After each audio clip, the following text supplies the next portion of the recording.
संजय राउत का बड़ा आरोप, बीजेपी की मंशा है कि आपको बता दूं कि पश्चिम बंगाल में 2026 विधानसभा चुनावों के नतीजे के बाद राजनीतिक तापमान जो है काफ़ी बढ़ चुका है।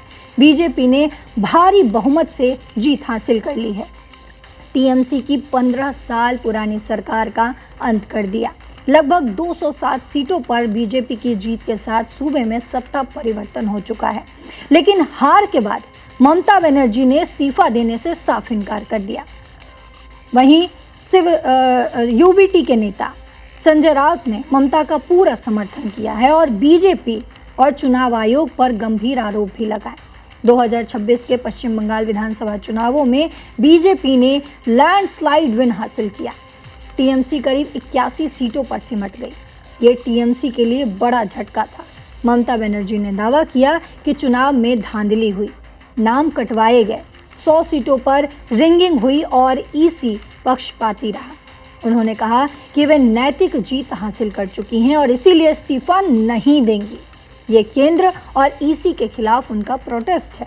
वहीं संजय राउत ने मुंबई में पत्रकारों से बात करते हुए ममता के स्टैंड को पूरी तरह जस्टिफाई किया।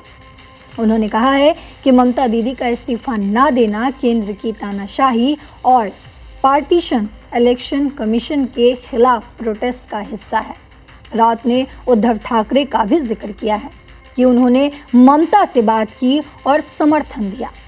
राउत ने आगे कहा है कि ममता हमेशा आंदोलन की महिला रही हैं, सत्ता में हो या विपक्ष में, सड़क पर उतरकर लड़ती हैं।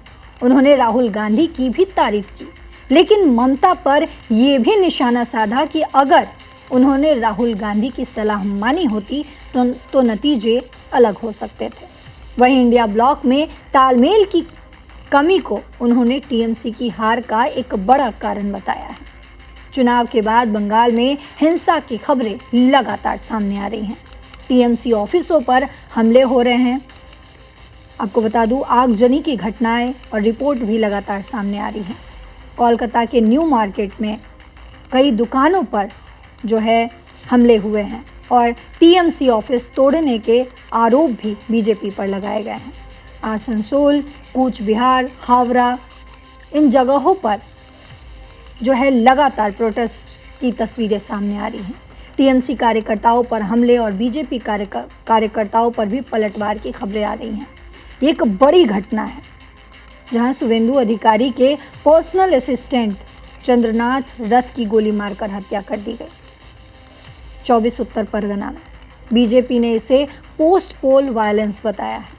टीएमसी ने दावा किया कि बीजेपी समर्थक हमला कर रहे हैं, जबकि बीजेपी ने भी ये साफ कहा है कि टीएमसी के इंटरनल राइवलरीज को जिम्मेदार ठहराया गया है उनकी तरफ से। पीएम मोदी और बीजेपी लीडरशिप ने शांति की अपील की है। वहीं संजय राउत ने इसे क्राइम अगेंस्ट ह्यूमैनिटी बताया है। उन्होंने आरोप लगाया है कि बीजेपी पूरे देश में रॉयट्स प्लान करने वाली विंग चला रही है। उन्होंने ये भी कहा है कि रॉयट्स हो या प्री पोल वायलेंस, डेमोक्रेसी की हत्या हो रही है।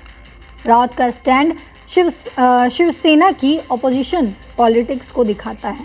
वे बीजेपी के खिलाफ मजबूत आवाज़ बन रहे हैं, भले ही महाराष्ट्र में उनकी अपनी लड़ाई क्यों ना चल रही हो। लेकिन ईसी का इस पर जो सवाल है वो भी आपको बता देते हैं। ईसी पर जो सवाल है, ममता और राउत दोनों ही वोटर लिस्ट डिलीटेशन और रिगिंग का मुद्दा उठा रहे हैं। आपको बता दूं कि विपक्षी दलों का ये आम आरोप है, लेकिन इंडिपेंडेंट वेरिफिकेशन अभी भी पेंडिंग है।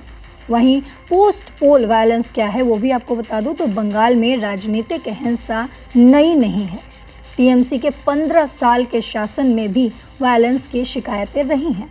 सत्ता बदलने पर भी जो है वो रिटेलिएटरी अटैक्स आम हो चुका है।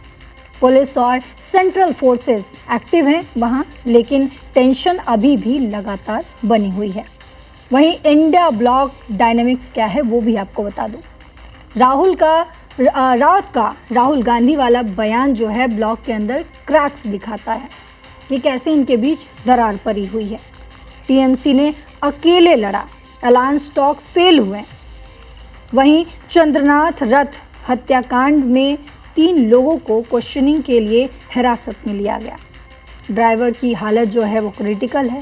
पश्चिम बंगाल में सत्ता परिवर्तन के साथ नई राजनीतिक जंग भी जो है वो शुरू हो चुकी है।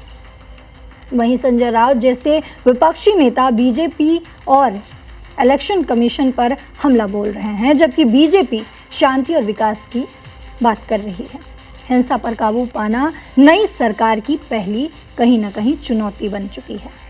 लेकिन सवाल अब भी यही है कि बीजेपी ने बड़ी जीत हासिल की है, लेकिन आगे बीजेपी कैसे प्लानिंग करेगी, कैसे 5 सालों में सरकार चलेगी वहाँ, और इन हमलों को कैसे काबू करेगी, ये बीजेपी के लिए बड़ी चुनौती है। क्या कुछ होगा वो तो हम आने वाले समय में देखेंगे ही, आपको तमाम अपडेट्स देंगे।